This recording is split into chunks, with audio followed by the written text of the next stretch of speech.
Tetales, Wellington, Triumph, Vitoria, 1813 Subatel. While the Allied armies had seized the initiative and were on the march, the French armies were scattered all over Spain.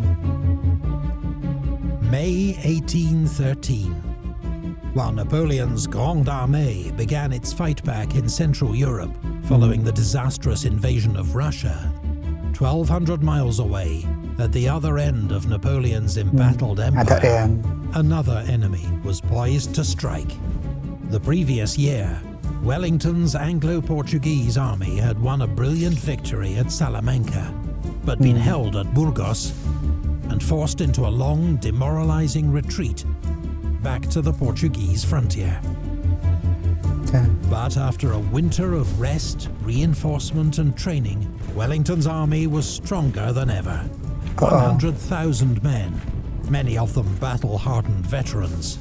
And for the first time, he had sufficient cavalry and artillery, while transport and medical services had also been improved. Morale was sky high. He seems to be looking good. Their chief, known to the troops as Old Nosy, was cheered wherever he went. "I never saw the British army so healthy or so strong," Wellington informed London. In contrast, the French position in Spain was weaker than ever. Napoleon severely underestimated the threat posed by Wellington and had just withdrawn 20,000 French troops for his own use in Germany. As commander-in-chief, King Joseph knew his forces were overstretched.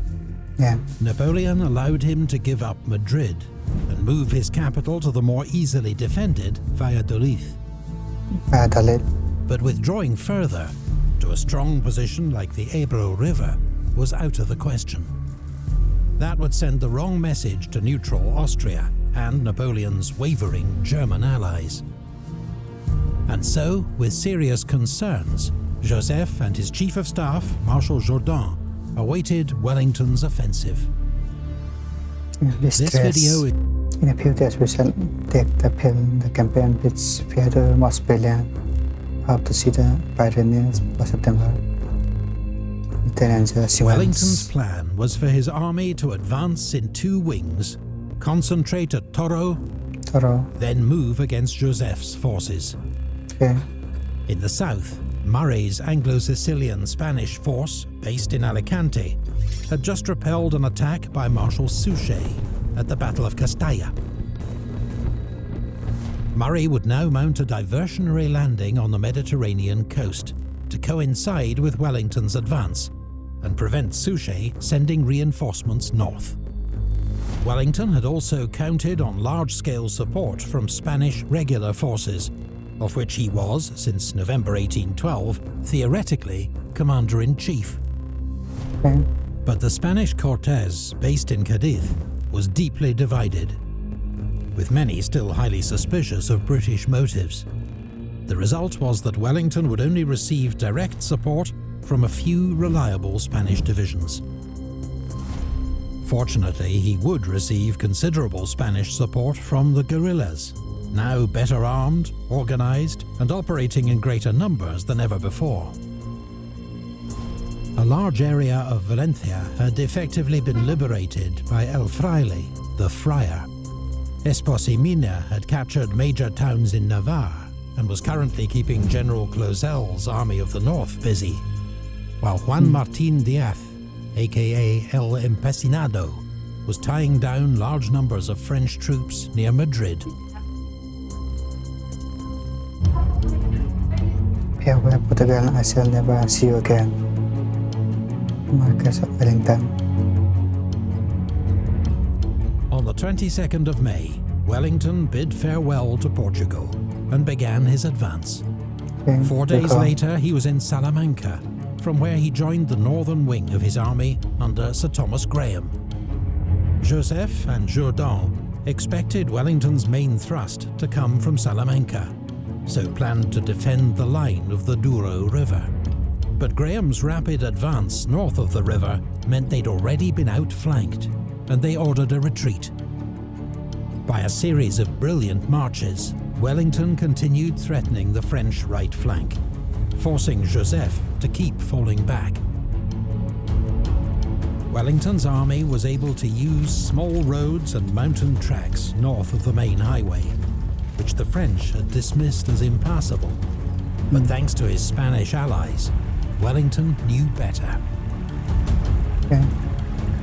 Backed by British sea power, he was also now able to switch his supply base from Lisbon to Santander, drastically reducing the length of his supply lines, another feat the French had written off as impossible. At the Ebro River, the French found themselves outflanked yet again and fell back to Vitoria. Here, Joseph decided that he must make his stand. The Zadorra River valley west of Vitoria seemed to offer a strong defensive position. Expecting an attack from the west, French forces were drawn up in 3 lines. General Gazon's army of the south formed the first line. Then General d'Erlon's army of the centre. Then General Rey's army of Portugal.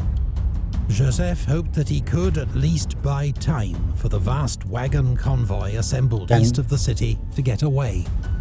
It contained not only military supplies, but his government's treasury. And, as satirized by this contemporary British cartoon, the accumulated loot of 5 years' French occupation of Spain, including priceless works of art, jewels and antiques. He also expected General Clausel to arrive with 20,000 reinforcements any day. However, thanks to the guerrillas, Wellington was better informed of Clausel's whereabouts than Joseph himself. Knowing that Clausel couldn't reach Joseph before the 22nd of June, he decided to attack on the 21st. The day before, French patrols reported enemy troop movement to the north, so Rey's troops were moved to cover any threat to the army's line of communications. Apart from 1 division, which left to escort part of the wagon convoy to France. An odd decision that deprived the army of 4,000 men on the eve of battle. Marshal Jourdan had been bedridden with fever that day. The next morning, he reconnoitred the army's position with King Joseph. They agreed that their position was overextended and should be shortened. But by the time their orders reached General Gazon, it was too late. He was already under attack. That's not good. They stopped firing on the right, gave us notice that the ball had been opened. Wellington, enjoying the advantage in numbers for once, had decided to attack in 4 columns across a 10-mile front, with General Graham's left-hand column threatening Joseph's line of retreat. It was a bold plan, with the potential to trap and destroy Joseph's army, but required careful coordination and precise timing. Fortunately, the French had not thought it necessary to destroy any of the bridges over the Zadorra River, which was also fordable in several places. It's a mistake. At 8 a.m., General Hill's column began its attack on the Allied right. Spanish and British troops advanced up the western heights of Puebla, driving off French skirmishers and forcing General Gazon to send reinforcements to secure his left flank. Hill's troops then seized the village of Subiana, but French cannon fire and counterattacks prevented any further advance. Convinced that Hill's attack was the main assault, and that troop movements to the north were probably a diversion, Jourdan continued to send troops from the centre to reinforce the left. This was exactly what Wellington wanted. But at 11 a.m, he was waiting with growing impatience for his other columns to go into action. Lord Dalhousie's 7th Division, supposed to be leading the attack by the centre-left column, had got held up in the mountains. While further east, Graham's flanking move had got off to a cautious start. But seeing the size of the approaching force, General Rey decided to pull back his troops across the Zadorra River. This encouraged Graham to get things moving.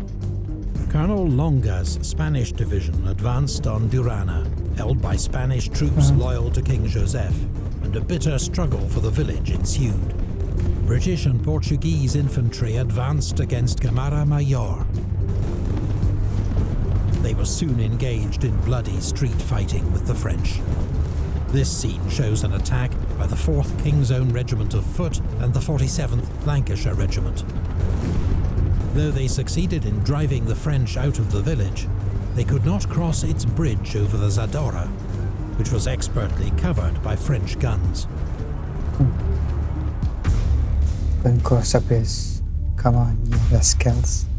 Come on, you fighting villains. Around noon, a Spanish peasant informed Wellington that the bridge at Tres Puentes was completely unguarded. He immediately ordered Kempt's elite light infantry brigade to dash across it and secure a bridgehead. But there was still little sign of Dalhousie's 7th Division. General Picton, the notoriously short-tempered commander of the fighting 3rd Division, ran out of patience. Fed up with waiting for Dalhousie, he ordered his men to advance.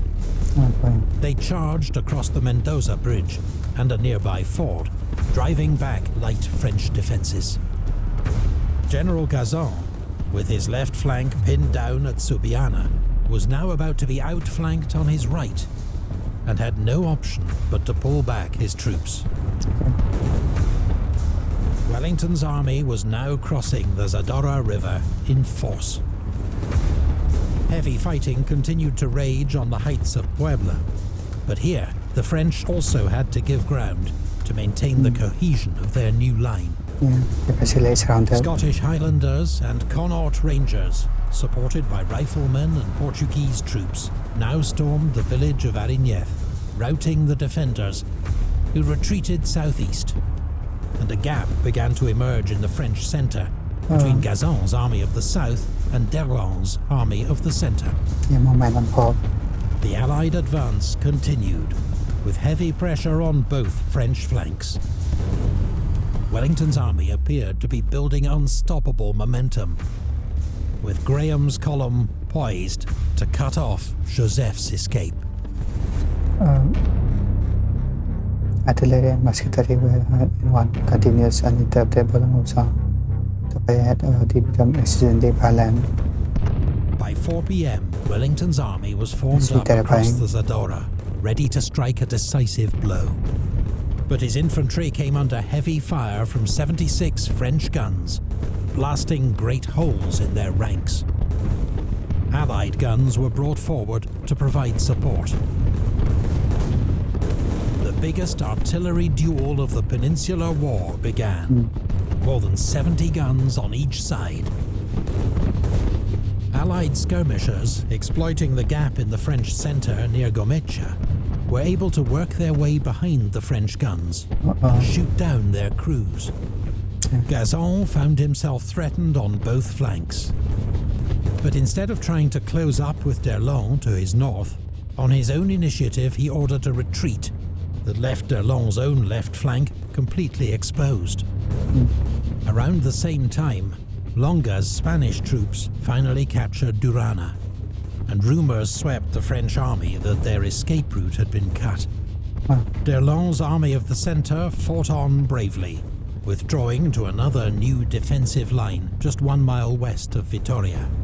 French guns kept up a steady fire on the advancing Allied lines, but once more the position was outflanked.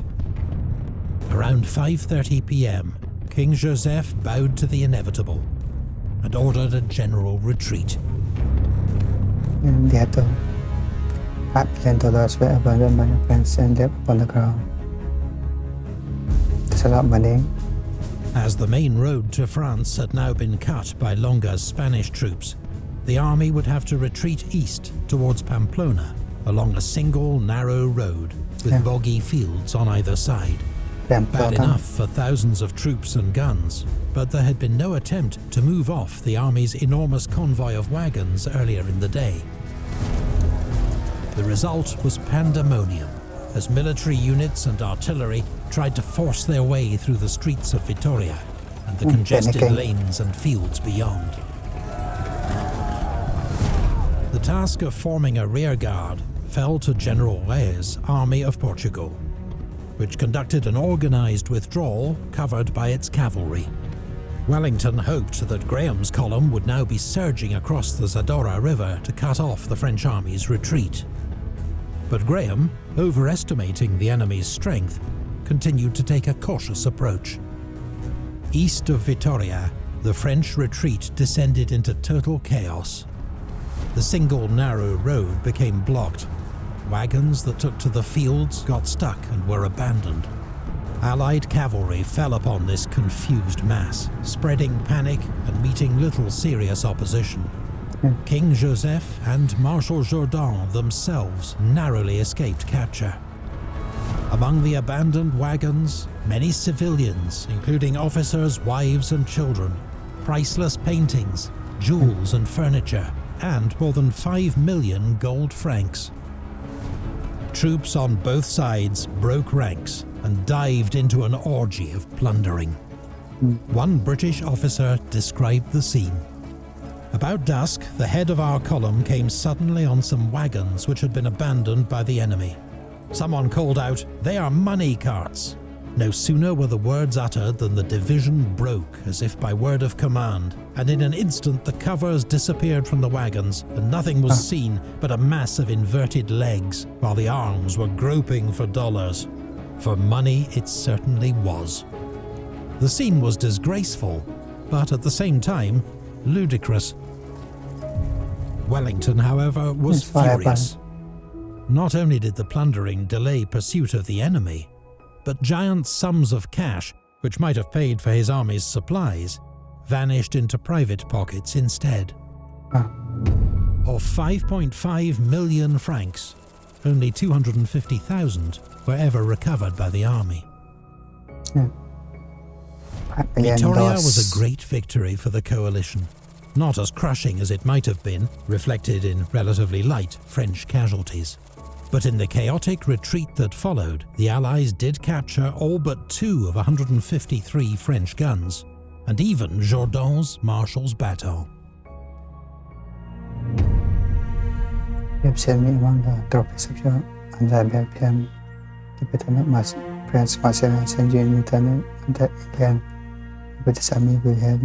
French military power in Iberia was broken. The Bonapartist Kingdom of Spain was at an end. Joseph returned to France to face his brother's criticism. Marshal Jourdan retired from active service. Napoleon sent Marshal Soult to replace them, but even his shrewd military mind could not turn the tide in Spain. Counterattacks to relieve the French garrisons at Pamplona and San Sebastian were defeated. That autumn, Wellington began what proved an unstoppable advance across the Pyrenees and into France. In southern Spain, where Marshal Suchet remained undefeated, the disaster at Vitoria forced him also to withdraw towards the frontier, leaving behind just a few isolated garrisons. After a bitter 5-year struggle, the Allies had brought the Peninsular War, to the Spanish their War of Independence, to a victorious conclusion.